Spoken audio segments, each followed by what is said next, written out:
Los Angeles, 1968. Bruce Lee meets Chuck Norris, the undefeated professional karate world champion. Chuck is 5 feet 10, 165 pounds, Tang Soo Do black belt, just won his third consecutive world championship. They meet at Ed Parker's tournament, mutual respect but genuine curiosity. Chuck thinks, can this Wing Chun guy really fight? Bruce thinks, let's see if world champion karate works in real combat. 9 minutes later, both have their answers. And a lifelong friendship begins that creates cinema's most iconic fight scene. This is 1968. Chuck Norris is at his peak professional middleweight world champion. Undefeated, teaching Steve McQueen.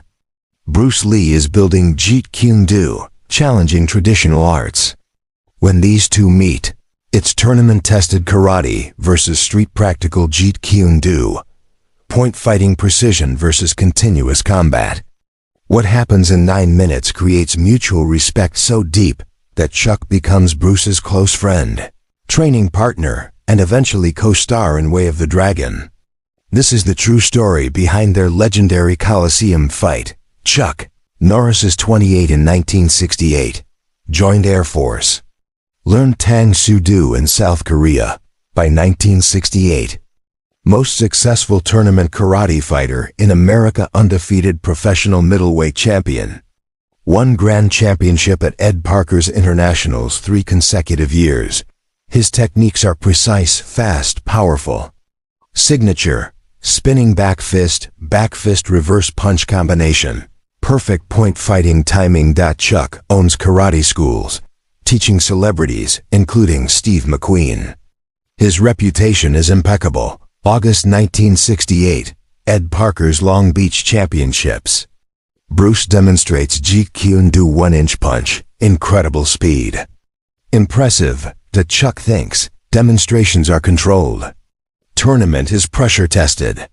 After demonstration, Ed Parker introduces them. They shake hands, immediate mutual respect. Chuck, that demonstration was incredible. Your speed is remarkable. Bruce, thank you. Your tournament record is impressive. 3-time world champion, dedication and skill. I've heard about Jeet Kune Do. I'd be interested to spar sometime. See how tournament karate and JKD compare. Bruce, tomorrow? My school? I'll be there. Next day, Chuck arrives at Bruce's Chinatown school. Small facility, mirrors, wooden dummy, heavy bags. They talk first philosophies. Training methods. Chuck, tournament karate has rules, controlled contact to head. Medium to body, no low sweeps, point system. We train for speed and precision. Bruce, that develops excellent timing. But real fighting, no points, no stopping. Continuous until someone can't continue. That's JKD. Let's see how they compare. Light to medium contact, continuous sparring. They gear up protective equipment, gloves, mouth guards. GI pants. Chuck white, Bruce black. They bow respectfully. They begin. Both cautious, feeling range and timing. Chuck throws fast back. Fist signature tournament technique. Bruce slips it. Fast. World champion speed is real. Bruce counters with straight lead. JKD. Signature. Chuck blocks with high guard. They circle. Chuck throws combination back fist, reverse punch. Tournament classic. Bruce sidesteps back fist. Intercepts reverse punch with inside parry. Counters with 3 chain punches. Chuck covers, backs up. Those punches were faster than expected. No telegraph, straight explosion. Chuck adjusts. Throws low round kick. Bruce checks it. Solid from both. Chuck uses spinning back fist, one of his best. Bruce times it, moves inside during spin. Lands straight punch to midsection before spinning back fist completes.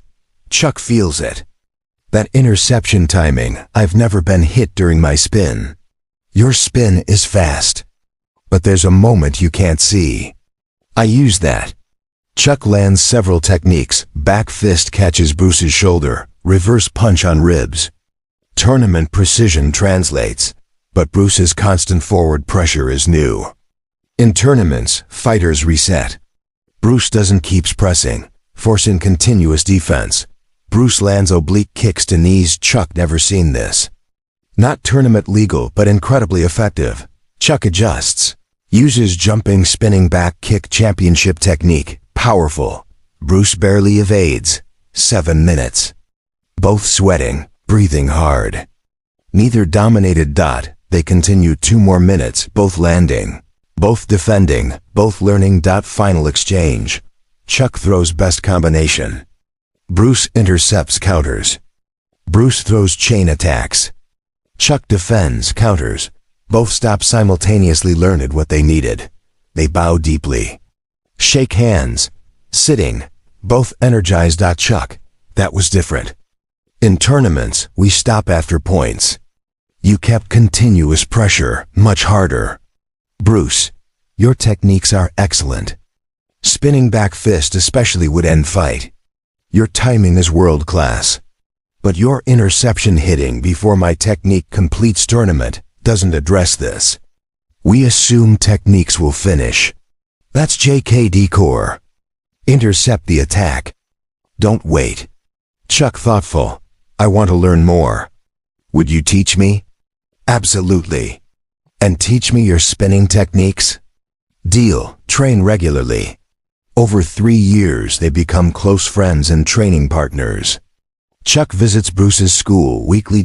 Bruce teaches Chuck JKD interception, non-telegraphic movement, broken rhythm, economy of motion.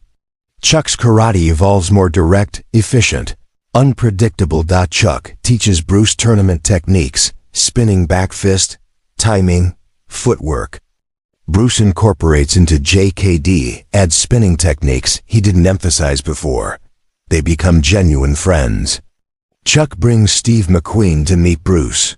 The 3 become close, training together, socializing. In 1971, Bruce is preparing Way of the Dragon in Rome. Needs formidable opponent for final fight, someone real. Believable. Bruce calls Chuck. I'm making a movie in Rome. Want to be the villain? Final fight in the Colosseum. We'll choreograph something special. Chuck honored. Absolutely. The Colosseum fight becomes legendary, greatest fight scene in martial arts cinema. Every technique from their real sparring. Chuck spinning back fist. Bruce's interceptions. Mutual respect visible, even choreographed. After Bruce's death 1973, Chuck devastated. At funeral, speaks through tears. Later in interviews, Bruce was my closest friend in martial arts. Changed how I understood fighting. Before Bruce, I thought tournament karate was highest level trophies, points. Bruce showed me philosophy, self-expression, honest assessment, constant evolution. Our Colosseum fight, every move from our real training. The spinning back fist? I taught Bruce. The cat stance? He taught me. The mutual respect at end. Real, that was us. Chuck continues martial arts and acting, always crediting Bruce. Without Bruce's influence, I would have stayed tournament fighter. He opened my eyes to deeper dimensions, mental, spiritual, philosophical. Chuck helps preserve Bruce's legacy, documentaries, stories, protecting reputation. When asked who would win, Chuck always answers, Bruce, always. Not physical attributes, but his mind was different level. He could adapt to anything. That's why he was master. World champion meets innovator. Tournament precision meets street philosophy. 9 minutes creates lifelong friendship. Later creates cinema's most iconic fight. Chuck Norris and Bruce Lee proved true martial artists don't compete for ego, they collaborate for growth. Both became better. Both became legends. This is the documented true story behind the Colosseum.